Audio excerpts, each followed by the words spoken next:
تحلیل سکانسی مهم از سریال سوپرانو در این اپیزود.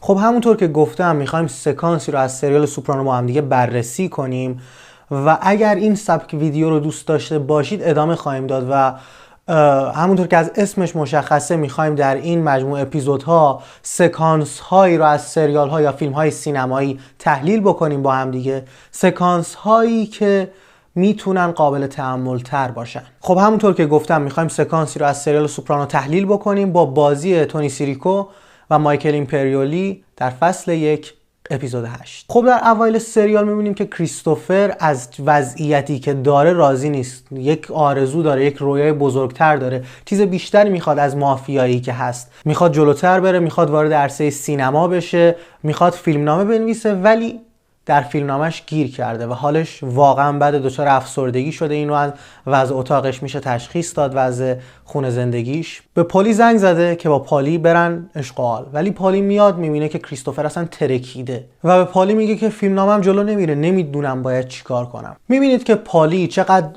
با زبون بدنش داره با ما حرف میزنه. نگاه کنید اینجا کاملا راحت وایساده، هیچی براش مهم نیست و آدم ساده‌ای به نظر میرسه و با اعتماد به نفس. میاد میبینه کریسی وضعش خرابه و نهایت حرفی که میزنه اینه که بیا با هم بریم بیرون کیفمون رو بکنیم.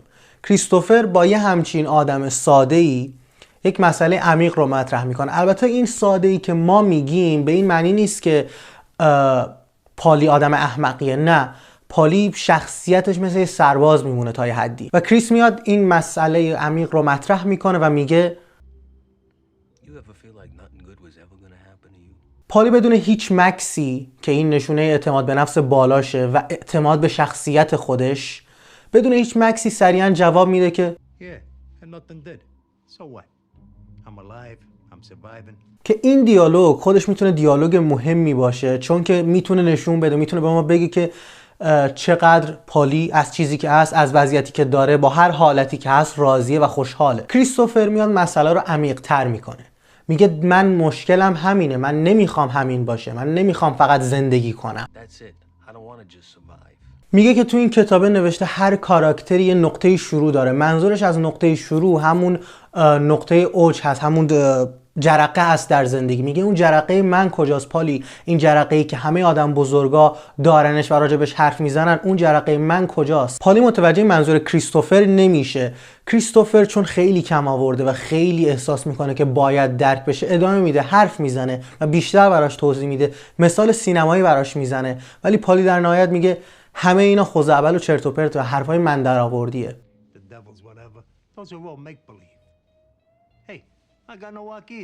میبینید همچنان پالی چقدر زندگی رو ساده میبینه. دوباره تعریفش رو از زندگی میگه که زندگی خودش رو خیلی ساده تعریف میکنه.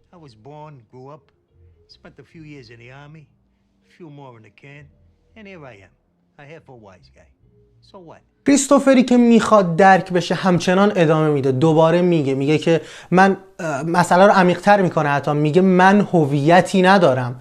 اینجا متوجه میشیم کریستوفر خیلی ضعیف شده و کاملا دیگه در آستانه فروپاشی و نابودی شخصیتیه که یه چیزی دیگه رو مطرح میکنه. میگه من شبها خوابهای بد میبینم، چندین شبه که خواب بد میبینم. این خوابها میتونه دو دلیل داشته باشه. یکی عذاب وجدان کارهاییه که در مافیا کرده، آدمهایی که کشته، یا عذاب وجدان شخصی خودش که به دنبال آرزوهاش و هدفهاش نمیره. خب ما یه حالت از افسردگی داریم که اینجوری به وجود میاد که تو وقتی به سمت رویات قدم بر نمیداری، اون افسردگی کم کم به وجود میاد. خب این میتونه حاصل اون باشه، حاصل اون عذاب وجدان شخصی که هیچ وقت در راه رویاهاش قدمی بر نداشته کریستوفر، یا نتونسته یا شرایطش نبوده براش. این میتونه یکی از دلیل خوابها باشه. خب من همه اینا رو گفتم که برسم به این بحث که این دو نفر دارن دو تا سبک زندگی مختلف و زندگی میکنن، دارن راجع به دو تا سبک زندگی مختلف حرف میزنن. این بچه‌ها کاتای ناموقعی که میگن اینه، کات خوردیم این اومده تو دستم. میبینید یکی شکرگزار از چیزی که داره، از وضعیتی که هست راضیه، داره لذت میبره از زندگیش، و یکی هم چیز بیشتری از زندگی میخواد، هدفهای بزرگتری داره. خب بیاین یکم پالی و کریستوفر رو با هم دیگه بررسی کنیم. پالی میبینید در سن میانسالی هست، داره کیفشو میکنه، 2 تا دختر آورده با کریسی برن بیرون برای عشق و حال. در سن میانسالی کاملا خوشحال، زندگی خوبی داره، میشه گفت از لحاظ سلامت بدن هم تکمیل هست. اینور کریستوفر میبینید که جدا از افسردگی که گرفته داره کم کم اختلال روانی پیدا میکنه، داره کم کم شخصیت و هویتش رو از دست میده. خب من به عنوان کسی که هدفهای بزرگی خودش در زندگیش داره نمیتونم حق رو کامل بدم به پالی. ببینید باید درصد گرفت از نظر من در این موقع که کدوم دارن حرف درست تری رو میزنن. با همه این چیزهایی که گفتم به نظر من وزنه سنگین تر به طرف پالیه. به نظرم پالی داره حرف درست تری میزنه، ولی نه با اختلاف زیادی از نظر من. یعنی اختلافشون با همدیگه خیلی زیاد نیست. من اگه بخوام درصد بدم 60% به نظر من حق با پالیه از نظر من، 40% با کریستوفر، 60% به پالی. نظر شما چیه؟ به نظر شما کی داره اینجا حرف حق رو میزنه؟ کی داره درست‌تر میگه؟ اصلا کلا کی داره حرف درست رو در زندگی میزنه؟ کی داره راه درستی رو پیش میگیره؟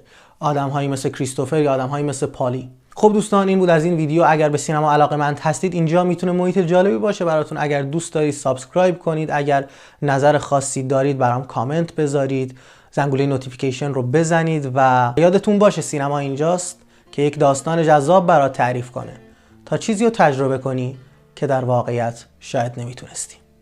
خیلی مخلصم. فعلا.